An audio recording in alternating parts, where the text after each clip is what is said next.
este personaje, señor, que es un torbellino de ideas, de pasiones, es una persona cautivadora. Don Eddie, bienvenido a este espacio de Sin Censura. ¿Cómo estás? Me da muchísimo gusto verte y verlos a todos. Les mando un abrazo a toda la audiencia, por supuesto, a ti, al equipo de Sin Censura, a Vicente, que por ahí anda también. Y pues mucho gusto de verte, mucho gusto de estar compartiendo contigo este espacio, ¿cómo de que no? Gracias, Eddie. Está muy chulo tu suéter. Muchas Muy chulo tu gracias. suéter. ¿Rosa qué? Pues rosa mexicano, tejido. Todo esto es un suéter tejido como los que se usaban antes. Y ahorita viene de moda todo para invierno, otra vez todo lo tejido. Y pues este es un rosa mexicano, de hecho. Está padrísimo, está padrísimo. A la orden, a la orden. Querido Eddie, ¿por qué? Mira, hoy ha sido realmente un día de mucha vehemencia por parte del presidente, porque realmente, y además yo creo que tenía razón el presidente para estar, yo no sé si indignado, perdón, no, yo no sé si enojado, pero sí que indignado, porque el presidente reveló hoy los muchos intentos que ha habido desde que asumió el poder por dinamitar el tema de Ayotzinapa. Realmente y es un caso, Eddie, que el gobierno de México ha realmente roto pactos de silencio, enfrentado numerosos obstáculos, y ha sido realmente un caso, uno de los más trágicos que ha habido en México, más vergonzoso para el Estado mexicano. Pero conforme avanza la investigación, conforme se van esclareciendo las responsabilidades, hay un sinnúmero de intereses que interfieren en este caso. Hoy, por ejemplo, el presidente lamentó que el diario The New York Times haya reportado de forma tan parcial la historia de cómo el gobierno mexicano ha trabajado e incluso presentaba, casi presenta a Tomás Herón, que se encuentra escondido en Israel, como un perseguido político.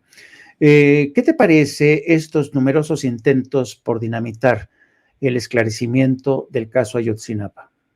Pues simple y sencillamente porque no les conviene, porque hay muchísimos intereses ahí, como digo, a mí me da de alguna manera tristeza decírselos, pero pues sí fue un crimen en el cual estuvieron involucrados desde el crimen organizado, pero también en colusión con autoridades y con personas que a final de cuentas facilitaron a posteriori el que se pudiera encubrir y se disfrazara una tal verdad histórica que no era cierta. Entonces podríamos decir que la colusión viene desde a priori y luego a posteriori, ¿no? Entonces, pues a final de cuentas hay tantos intereses de por medio, porque pues ahí es destapar una cloaca grandísima y una cloaca que también destaparía otros crímenes de Estado y masacres que se dieron en las décadas pasadas. O sea, no se nos olvide Aguas Blancas, no se nos olvide Acteal, no se nos olviden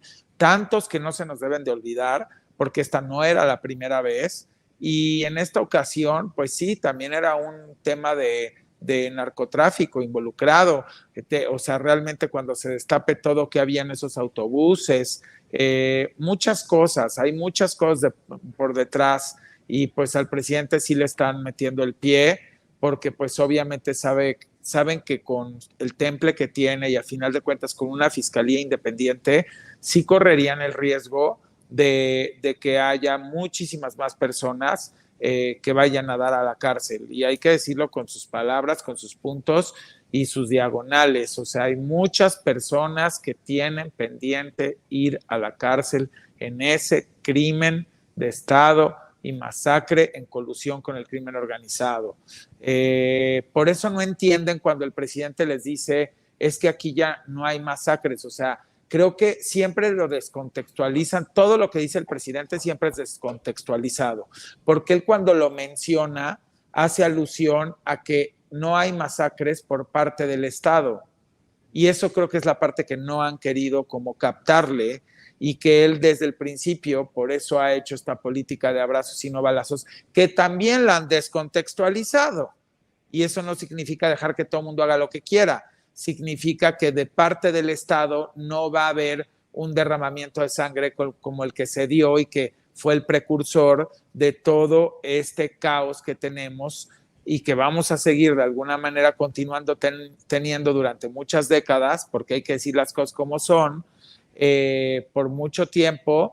¿Por qué? Porque pues con Calderón sí era mátalos en caliente, y con Andrés Manuel López Obrador no hay una política de mátalos en caliente. A veces me dicen, Eddie, es importante que expliques tú, porque lo dices con unas palabras muy fáciles de entender para todos nosotros, que a veces al ser un lenguaje tan estructurado que explican tanto las personas que nos quieren confundir como otras, no se entiende. Y pues creo que aquí está súper entendible como lo estoy explicando. Esa es la política real del presidente y no es descontextualizada como han querido. Y entonces creo que es importante también decir a qué se refiere con abrazos y no balazos, y no como lo han querido pues ellos manejar, ¿no? Los que les gusta estar golpeando blandamente este gobierno a más no poder, ¿no? Sí, yo creo que a veces los medios de comunicación tienen esta tendencia a simplificar y caen en el pecado del reduccionismo, y la gente, la verdad, para temas como este y como muchos otros, sobre todo el terreno de la economía, no entienden, y yo creo que tú tienes un enorme talento para hacer de lo difícil algo comprensible.